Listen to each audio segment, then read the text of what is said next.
Hello loves and welcome in. I'm so happy you're here. Today is kind of a prequel to a gameplay series we're going to be playing, which is the Enchanted Cottage challenge. Now this is a gameplay challenge that meshes the cottage living and Realm of Magic packs. I'm a big fan of cottage living and just farming sims in general, and I'm also on the other side in love with anything magical, and so I thought this would be a really fun way to sort of mesh the two together so that you can enjoy the best of both worlds. I will say that I have played this through on my Twitch channel before, and we loved it. We had a ton of fun with it. We added a lot of extra storyline to it. I'm probably going to stick more specifically to the challenge in this one and have a less in-depth storyline, just because I wanted to show you what the challenge is like and what you can do with it.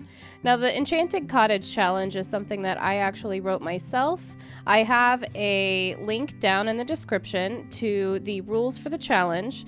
Again, these rules are very loose. If something I have listed is not going to make you have a fun time, then don't do it. I don't want you to have a bad time with this challenge. So feel free to bend those rules around to whatever will make you happy. These are just kind of loose guidelines for a way that you can story tell while playing through both packs specifically.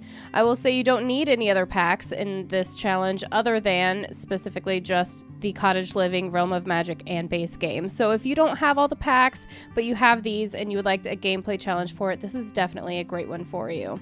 Now, to start out, the rules tell you to create any young adult sim you like. The only restriction is that it must be a spellcaster sim, and the starting aspiration needs to be country caretaker. Other than that, have fun creating your sim.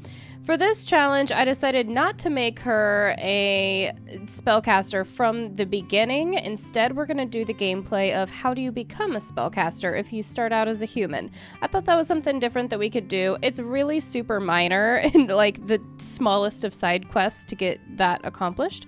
So it's not really a big deal. You can use it as a beginning to your challenge, or if you just decide to start out as a spellcaster, do you boo-boo, whatever's gonna make you happy. That's the goal of this challenge. When we get into it, we are gonna set the lifespan to long for the challenge, and we are gonna start out by going to the magical realm so that we can pick up a broom, familiar, and wand. These are the 3 items that you're gonna start the game with. You don't need anything else. At that point, you're going to reduce your money to 0, and then you start in on the gameplay for this. Now, for the gameplay portion, essentially, you can cut this out if you don't want to. I have this section titled Exploring New Worlds, and it says to start your story, your sim must spend a minimum of 1 full day and night in 2 different cities before they can head to Hinford-on-Bagley. You have to think this is a sim starting out for the first time, trying to decide where they want their life to go. They're probably not going to go straight to their dream destination the first time.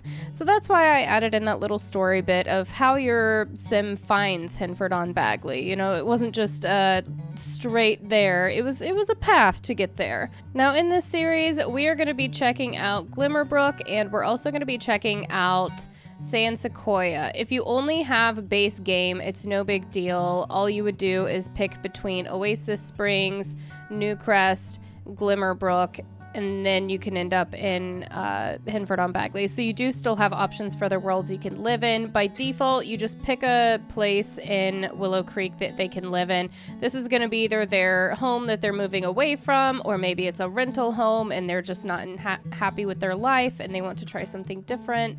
Whatever you want to mesh together for your storyline is what you should do here. I had a lot of fun creating Hazel. I came up with the name Hazel just because it's actually a middle name that I've heard before, and I just thought it was such a pretty name, and it kind of made me think of nature at the same time. And I also love the name Spellman as a last name because I like to pull inspiration as little nods to other witches that I loved growing up. And so on Twitch, when we played this through, it was Kiki Bennett, Kiki being Kiki's delivery service, and Bennett being Bonnie Bennett from the Vampire Diaries. I am a shameless fan of the Vampire Diaries and the originals. You can come at me all day, and it will not change my mind. I had a lot of fun trying to figure out what her style was going to be and how to mesh the bright colors of a cottage living vibe with the darker colors of witchy vibes, and so that's kind of a blend that you'll see here. A lot of floral throughout. I didn't want to hide from colors and make a specifically just goth witch. I wanted her to have a kind of a variety of colors and nothing specific that would ever hold her back from living her life the way that she wants to live it. I did end up giving her some tattoos, which I enjoyed. I think that tattoos are great in the game. I'm glad that they've added so many more for us to choose from. I ended up loving a back piece, and on the side of her arm she has looks like kind of a forest tattoo that goes around there. I thought that was fitting since we are going to be in nature. She loves nature. It was fun just kind of developing her style as we built this sim. I tend to use the same objects when I make sims, but I try to change it up every now and then. I really challenged myself to use some colors I don't normally use in this, and I also challenged myself to put multiple outfits. I believe all categories except for 2 have all 4 outfits by the end of this video. It was just fun to mix and match and find the different things that you could play with. I really enjoyed it. I like the headbands. I think my only thing that I struggle with the hair swatches that have headbands or head coverings is that you can't change the color of the headband or head covering. So if she has black hair and a mint colored scarf in her hair, what am I going to do with that if mint isn't in the color palette that I'm looking for? And so I really struggle with it, and that's why I tend to not use those. But if I can make it work, I'll make it work. In the meantime, I typically just switch between ponytails and updos for workouts, and anything that is like high neck, I like to try to give an updo for, and try to keep like the heat in mind and comfort in mind. You'll notice that for the majority of her outfits, she actually doesn't wear that much makeup, if any at all. I do keep her nails painted throughout, just because you're not going to unpaint your nails because it's time for bed. Like, come on. So I did play around with glasses and with how often I wanted her to wear makeup. Essentially, it's just going to be her party and her formal that she's wearing a lot of makeup. The rest of the time, she's mostly just naturally beautiful. I love the shorts that I chose for her night outfits and for the athletic outfits. I actually really like all those shorts, and I would honestly wear them. I don't know about you guys, but I love to change up their styles kind of each season if I can. I typically set my seasons to like the 14-day mark.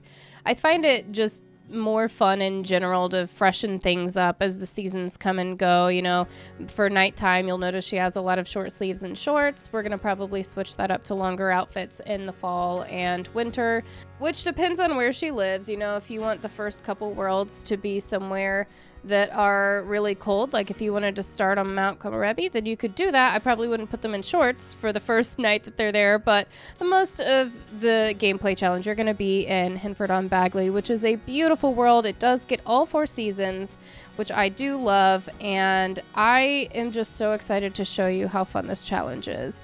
I was surprised when I was playing on Twitch how often the magic really came in handy. You know, when you have livestock, they're like barns. If you have like a cow or a llama, the barns do get dirty, and so does the coop, kind of frequently, a little more frequently than I thought it was going to. And so you can waste a bunch of time going in and actually cleaning it out, or you can scrub-a-roo, and it's literally just a super quick, you don't even need a maid. We can clean up our entire homestead in half the time a maid would. I do like to take advantage of Patchy as well. I'm not sure if you've ever used Patchy or not, but if you get Patchy the Scarecrow, which does require seasons, if you have it and you use it, if you talk to Patchy, eventually Patchy just becomes sentient. I don't know how or why. There's no lore that I could really find on it. If you know the history of Patchy, please let me know. But Patchy is a scarecrow with a pumpkin head, and he's so cool that he just comes to life and helps you out. Like, he's the most selfless dude in the game. I love him so much. He will take care of your garden for you. I've seen him interact with pets before and with children, so it's really cool. If you don't want to use it, don't use it. I think a magical coming to life jack-o'-lantern heads scarecrow is kind of right on par for a realm of magic, so I'm for it. I like it. We love it. I also have used Bonehilda as a maid instead of a normal maid, because come on, raising the dead to clean your home. It kind of sounds like a good time, I'm not gonna lie. So I think in general there are some other things you can do to help you out, as your farm is going to be kind of large. You can make multiple sims to start out if you want to make multiple sims. That's not a problem at all. If you wanted to make maybe a set of sisters or of brothers, you know, whatever, maybe they're already lovers and they're just looking to move somewhere new. Maybe he got a job there. It does not matter. Whatever you want to do to write your own story is the goal of the challenge. For this, I love one sim families. I know there's been some polls I've recently seen on Twitter where people are talking about multiple family households, and I can't do it. Like, oh my gosh, we tried the 7 toddler challenge, and 8 sims in one house is so much. It is so much. I can't do it. I like the laid back, like carefree, just have one sim to worry about mentality, which I'm still fairly new to gameplay. I've only been dabbling it in the last year or so.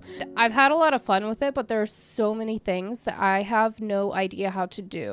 I would definitely check out the gardening guide for the seasonal, like what you're going to get the most turn on your profit for, as you are to live off the land in this challenge. You're not supposed to have a job.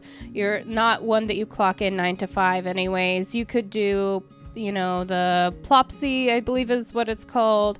You could do paintings, you can do music, writing, whatever you want to do. As long as you work for yourself and you live off the land, that is the goal. So for this, we're not too sure what she's going to get into yet. I do think she's going to enjoy guitar, and I haven't really played around with guitar a ton.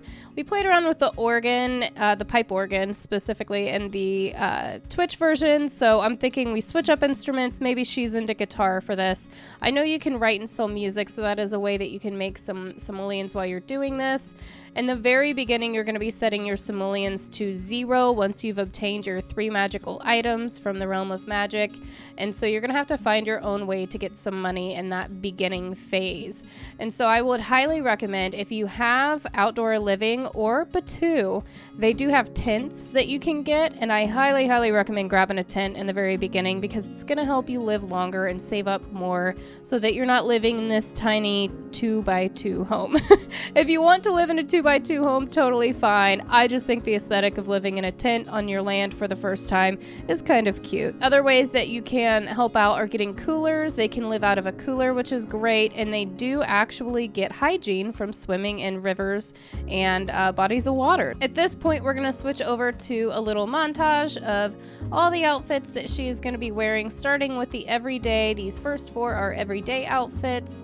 And then it moves into the formal outfit. I only gave her 1 formal and 1 swimsuit because I feel like that's kind of realistic. We have 4 very cute options for her workout gear. Honestly, I would even sleep in all of these options. And then we move into the sleep, where I took advantage of those really cute slippers and just some different colors in general. I just wanted her to be super comfy when she is in her evening time. She's done a lot of hard work for the day. Let's just make her maximum comfy. For her party, this is actually a base game dress, and I love this dress. There's also this kind of more witchy style if she's feeling a little witchy for the event. Then there was this outfit, which I super loved, which is, I believe, paranormal, and it just had that very cute, colorful country vibe to it. Lastly, we had this outfit. We don't go to parties often, so I wanted to have a winter outfit that she could wear. The swimsuit, I went just kind of basic, but wanted to show off her awesome back tattoo, so I think that's a really cute option for her. We do have 4 hot weather outfits as well. There is this first one, which is the top that I'm obsessed with. This next one kind of makes me think of the 2000s when everything was these lacy tops. Next, we move on to just a tank and shorts. These are my favorite shorts in the game. I use them often. And then this yellow I thought was really summery, very vibrant. That's the first hair I put on her as well, and I did want to use it.